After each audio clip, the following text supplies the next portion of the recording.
Hello दोस्तों, नमस्कार। पवन Kumar study number 1 channel में आपका स्वागत है।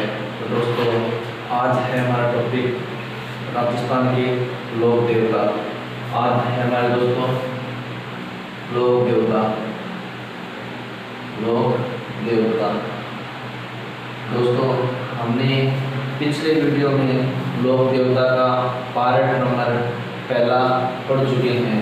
आज हमारा दूसरा पार्ट है। आज हमारा दूसरा पार्ट है। हमने पढ़ा था राजस्थान के लोक देवताओं के अंदर मारवाड़ के पंचपीर। हमने पढ़ा था दोस्तों पंचपीर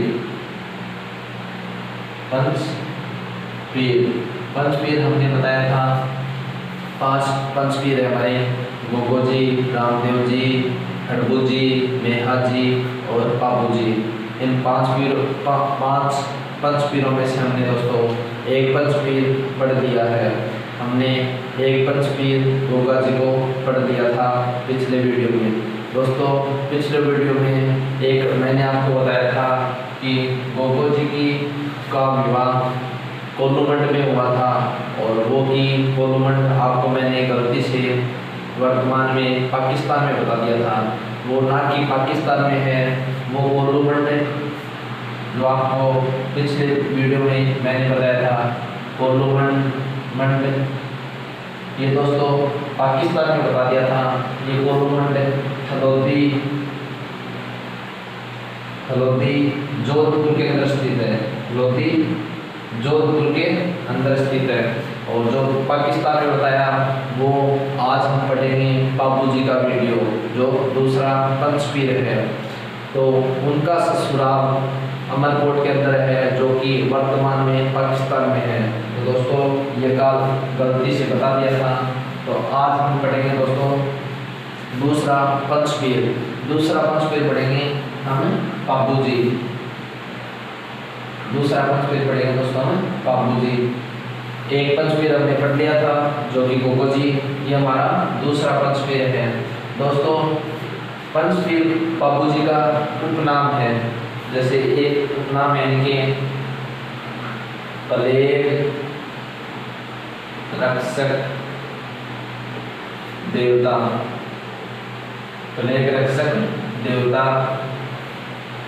और अवतार माना गया है दोस्तों। इनको अवतार माना गया है लक्ष्मण का,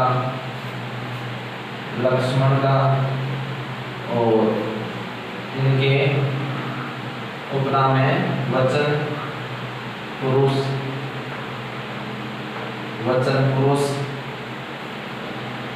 गोरक्षक देवता,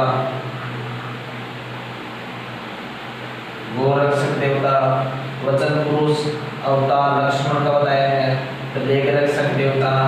और दोस्तों इन्हें हाड़ के देवता ये बताया गया दोस्तों। प्लेग रक्षक दोस्तों एक बीमारी होती है। प्लेग रक्षक एक बीमारी होती है जो कि चूहों से पाई जाती है, चूहों में होती है, और ये उनका उपचार किया था, तो इसे प्लेग रक्षक देवता कहते हैं। और ये अवतार लक्ष्मण के माने गए हैं। वचन पुरुष है, इसकी दोस्तों स्टोरी से पढ़ेंगे। जैसे गोगो जी की स्टोरी पढ़ी थी, वैसे ही इनकी भी एक स्टोरी पढ़ेंगे। और गोरक्षक ये भी एक हमारी स्टोरी में आएंगे। वचन पुरुष और गोरक्षक देवता, इसमें हाड़ के देवता। तो दोस्तों एक इन्हें ऊंटों के देवता,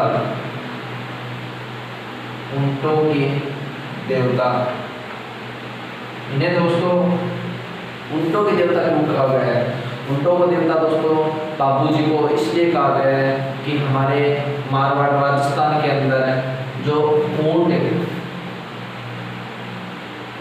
हमारे मारवाड़ राजस्थान के अंदर जो ऊंटों का लाने का श्रेय है, ये दोस्तों हमारे बाबू जी को दिया जाता है। ऊंट और एक संडा, ये दोस्तों ऊंट और संडा का श्रेय बाबू जी को दिया जाता है। संडा तो आपको पता ही होगा, जैसे हमारे गांव के अंदर जैसे जोड़े नहीं होते कि खेतों के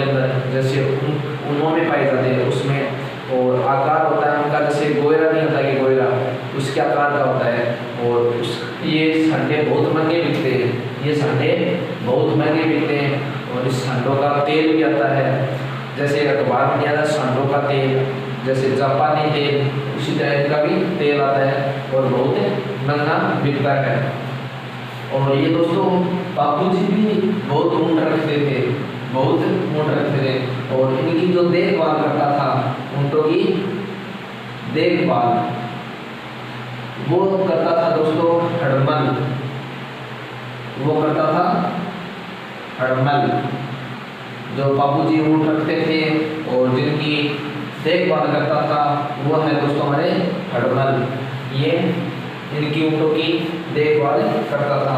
दोस्तों अब हम पढ़ते हैं बापूजी का कार्ड, बापूजी का कार्ड।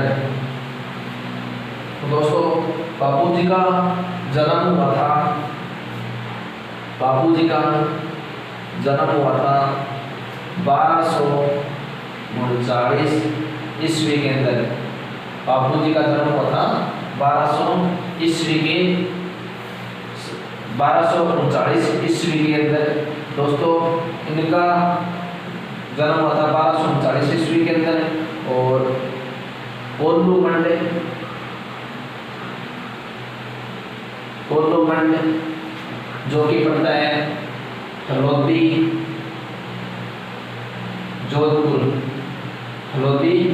जोधपुर के अंदर पड़ता है दोस्तों।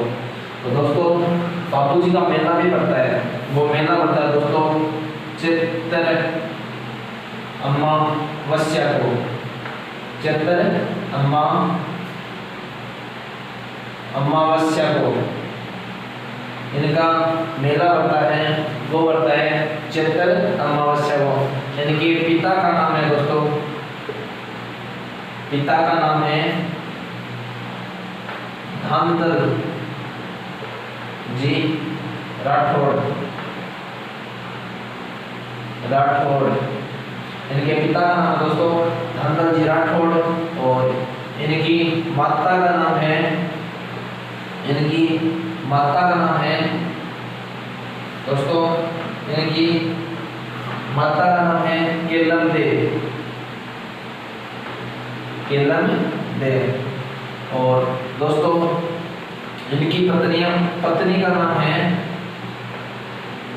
बापूजी की पत्नियों का नाम है फुल्लम दे और एक दोस्तों इसका फुल्लम दे का और भी नाम है, वो है सुप्यार दे।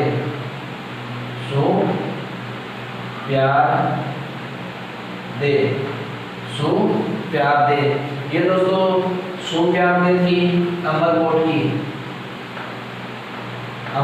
की जो कि वर्तमान में पाकिस्तान में पड़ता है। अमरकोट पाकिस्तान में पड़ता है। फुल्लम दे अमरकोट की थी और ये अमरकोट इनका बाबूजी का ससुराल हो गया। ये सूरजमल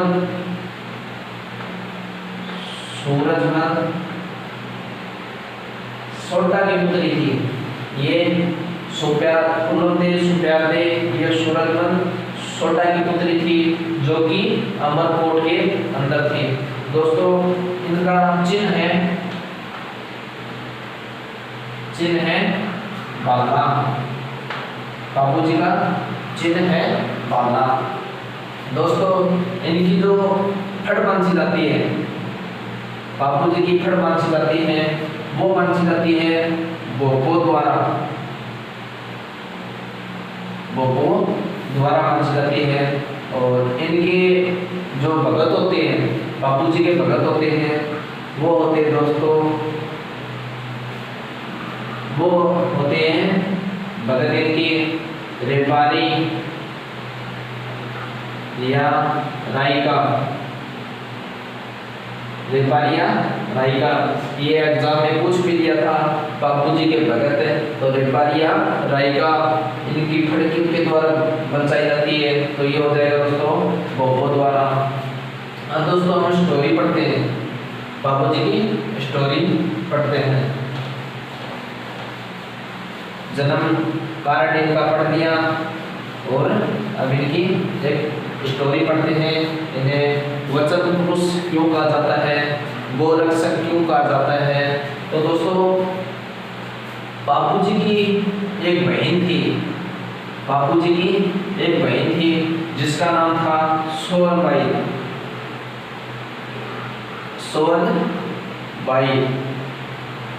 सोनबाई की दोस्तों शादी हुई थी जींदराव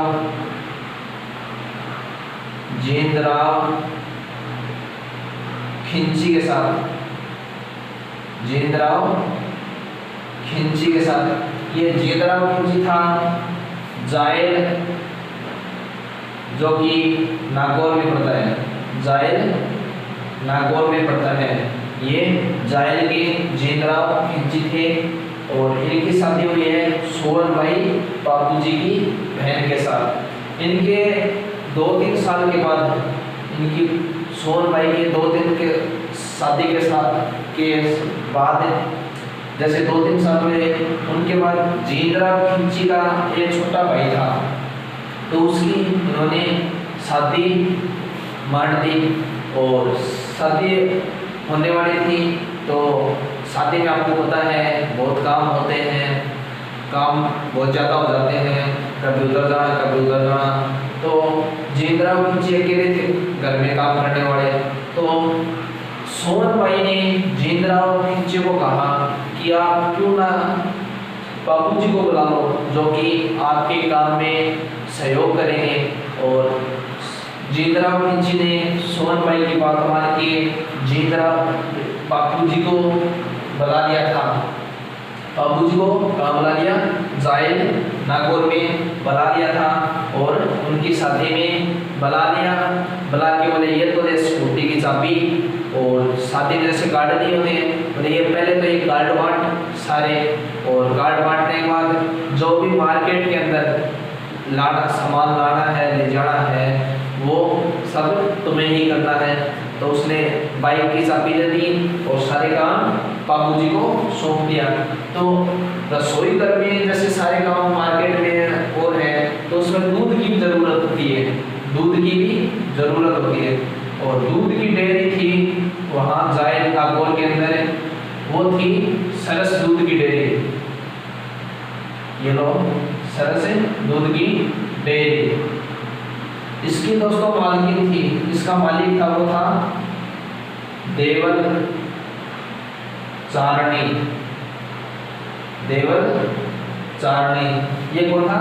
इसकी डेयरी का मालिक था। और ये सरस दूध की डेयरी जायल नागौर के अंदर है। और यहाँ दोस्तों बापू जी दूध लेने के लिए आते थे, बापू जी दूध लेने के लिए आते थे।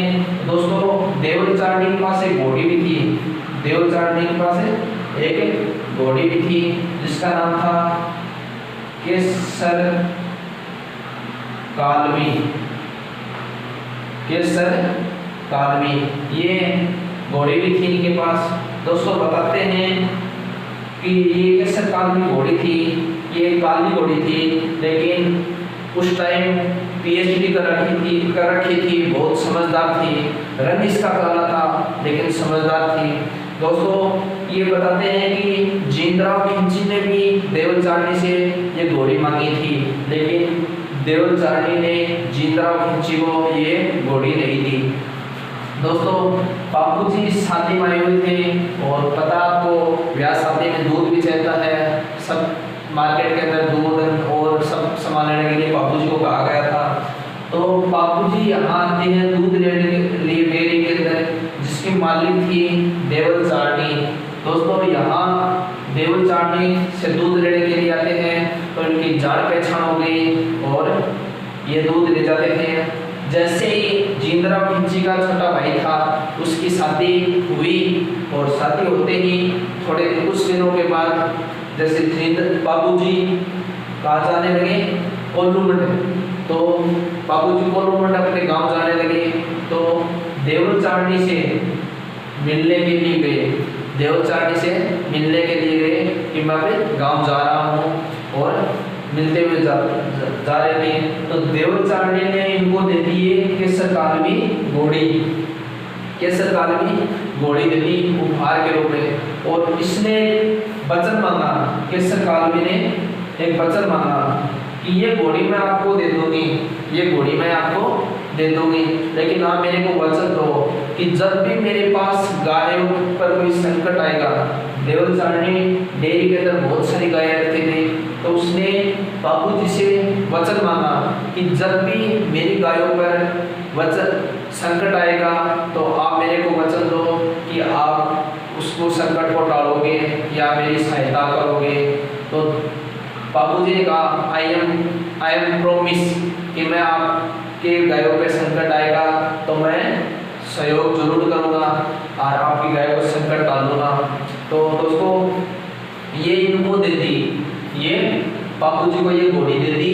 तो दोस्तों इसको पहले मांगा था जींदराव खिंची ने, जींदराव खिंची ने मांगा था इस घोड़ी को, इससे देवल चारणी से। देवल चारणी ने जींदराव खिंची को ये घोड़ी नहीं दी तो क्या होगा, ये घोड़ी दे दी बाबूजी को। बाबूजी कौन थे, जींदराव जी के साड़े, इनको दे दी। तो जींदराव खिंची हो गए इससे नाराज, देवल चारणी से नाराज हो गया कि आप ये घोड़ी मेरे को नहीं दी। बाबू जींदराव खिंची बोल रहे हैं देवल चारणी से कि तुमने ये घोड़ी मेरे को नहीं दी, तो मेरे में क्या कमी थी जो कि तुमने बाबूजी को दे दी थी, अब कर क्या दे, जो चलता नहीं। तो वो हो गए नाराज। तो ये दो जींदराव खिंची दो व्यक्तियों से नाराज हो गए, एक तो होंगे देवल चारणी से और एक होंगे बाबूजी से। ये घोड़ी लेके चले गए और ये दोनों से दुश्मनी रखने लगा, किससे, देवल चारणी से और बाबूजी से। तो बाबूजी का जैसे 2-3 वर्ष के बाद विवाह बढ़ता है और जैसे आपको पता है विवाह के अंदर या तो जीजा या फूफा नाराज होते ही होते हैं। जब तक जीजा और फूफा नाराज नहीं होता तो मानते हैं विवाह संपन्न नहीं होता। तो दोस्तों बाबूजी का विवाह बढ़ता है, बाबूजी का विवाह बढ़ता है और विवाह बढ़ता है तो जींदराव खिंची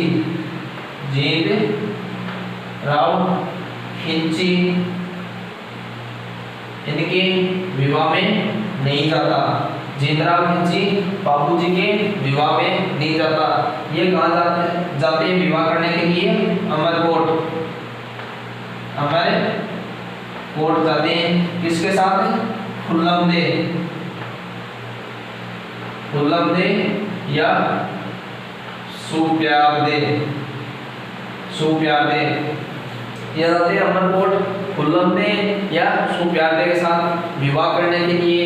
और जींदराव खिंची बताते हैं बाबूजी की शादी में नहीं गए, वो मौका देख रहे थे, वो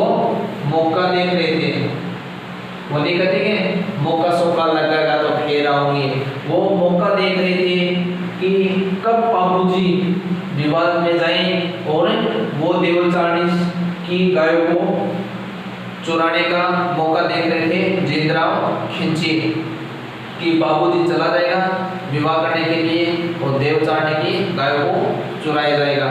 तो दोस्तों बाबूजी पहुंच गए अमरकोट।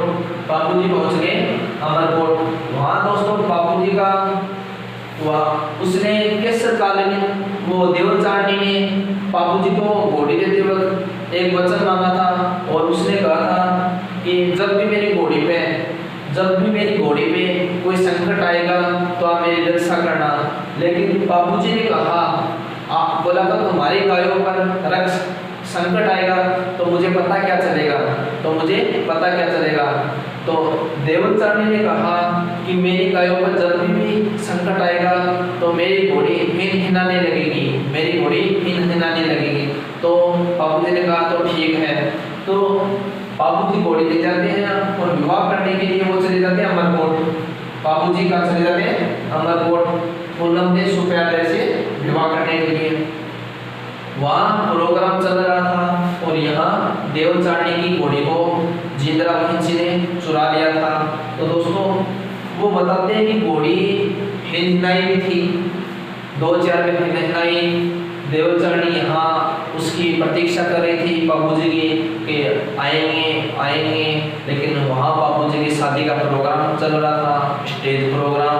दोस्त वॉच ले रहे थे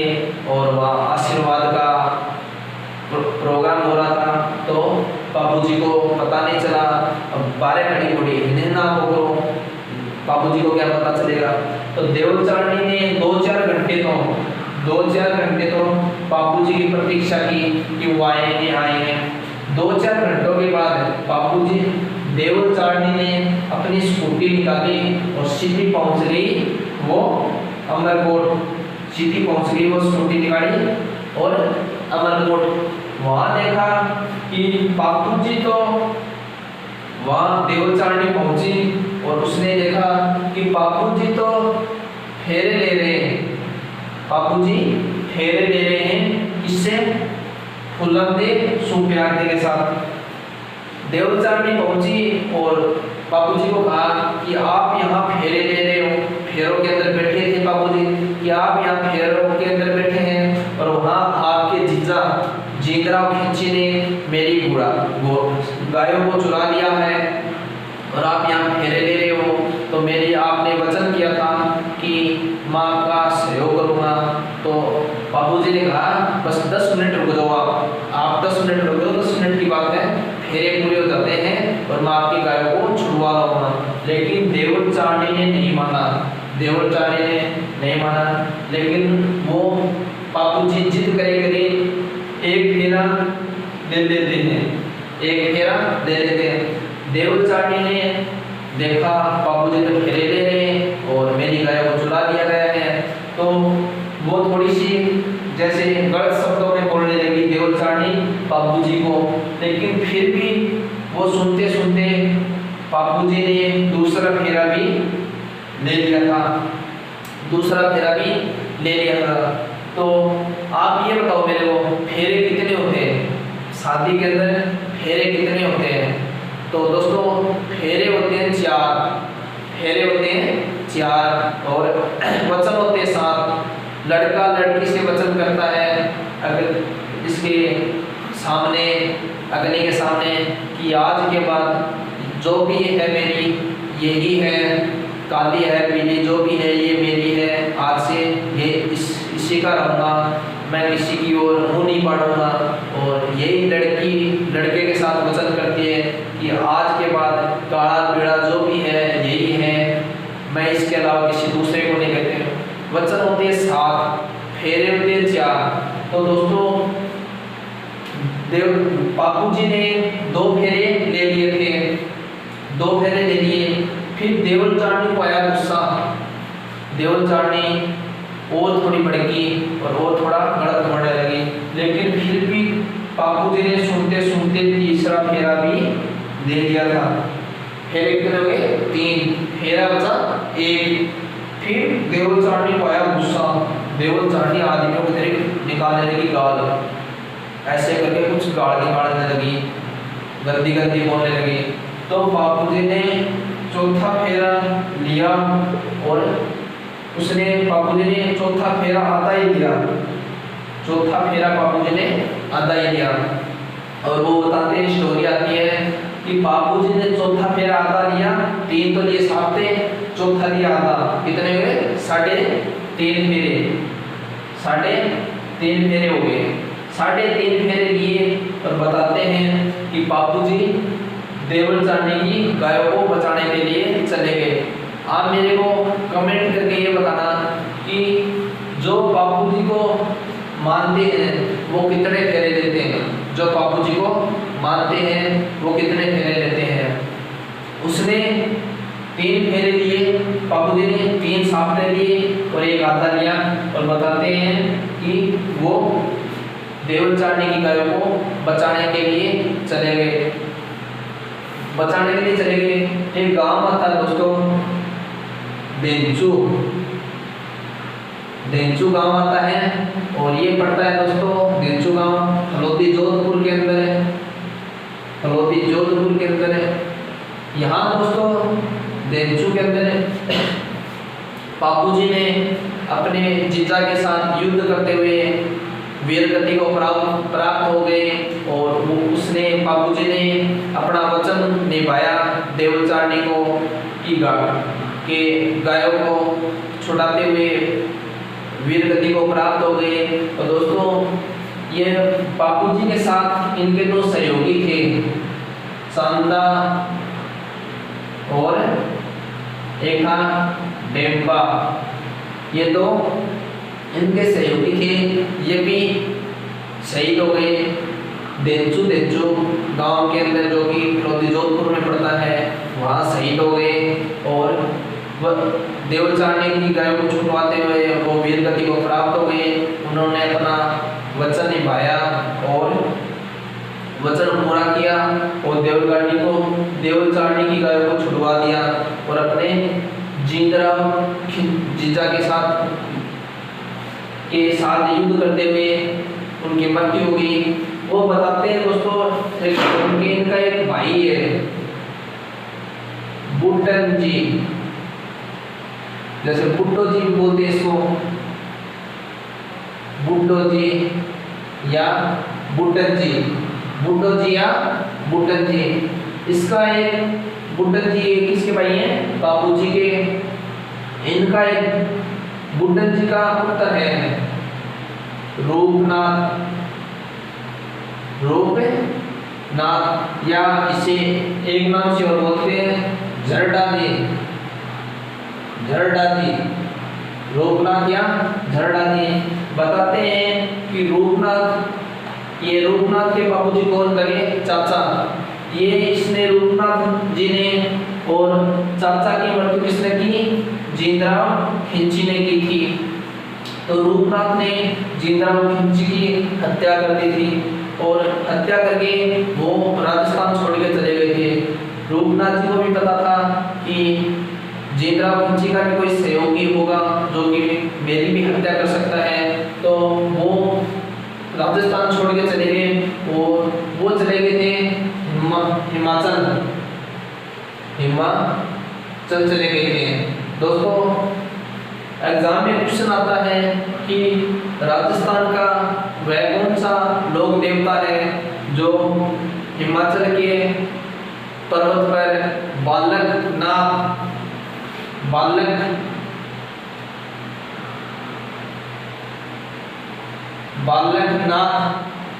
के नाम से जाना जाता है और इनके बालकनाथ से नाम से जाना जाता है और इनकी पूजा भी होती है। एक तो होती है दोस्तों इनकी कोलूमंड के अंदर होती है पूजा और हिमाचल के अंदर इनकी पूजा होती है। और ये जींदराव जी की खिंची की हत्या कर दी थी और राजस्थान छोड़ के चले गए थे। हिमाचल के पर्वत पर उन्होंने तपस्या की और बालकनाथ नाम से जाने जाते हैं। दोस्तों एक मंदिर होता है जिसके मंदिर होता है, तो आप ये बताओ मंदिर के कौन सा मंदिर है जिसकी पूरी फेरी नहीं लगती, जिसकी आधी फेरी लगती है? वो है दोस्तों हमारे शिव जी की जो शिवलिंग होती है ना, उसकी पूरी फेरी नहीं लगती। शिवलिंग की पूरी फेरी नहीं लगती है, उसकी आधी फेरी लगती है। जैसे मानो ये दीवार है तो वो ऐसी जगह स्थित की जाती है। जैसे शिवलिंग है तो वो जैसे यहाँ कर दी शिवलिंग, यहाँ कर दी, इधर से ये शिवलिंग दीवार है, दीवार के पास शिवलिंग स्थित कर देते हैं। और जैसे पूरी फेरी लगेगी नहीं, इधर से आधी फेरी लगेगी। लेकिन कई जो पता नहीं होता जिनको, वो क्या करते हैं, वो कहते हैं मंदिर सही नहीं बनाया और वो ऐसे करके दीवार से जाया नहीं जाता है, लेकिन वो ऊपर से होके भी पूरी फेरी देते हैं। और दोस्तों ये पाप है, पूरी फेरी नहीं लगती। शिवलिंग की जो शिव जी की शिवलिंग है उसकी आधी फेरी लगती है। और दोस्तों आपको वीडियो कैसा लगा? अच्छा लगा तो लाइक करें, चैनल को सब्सक्राइब करें, अपने दोस्तों में शेयर करें। दोस्तों अगला हमारे 2 पंचपीर हो गए, बाबू जी और गोगा जी। अगला पंचपीर पढ़ेंगे हम दोस्तों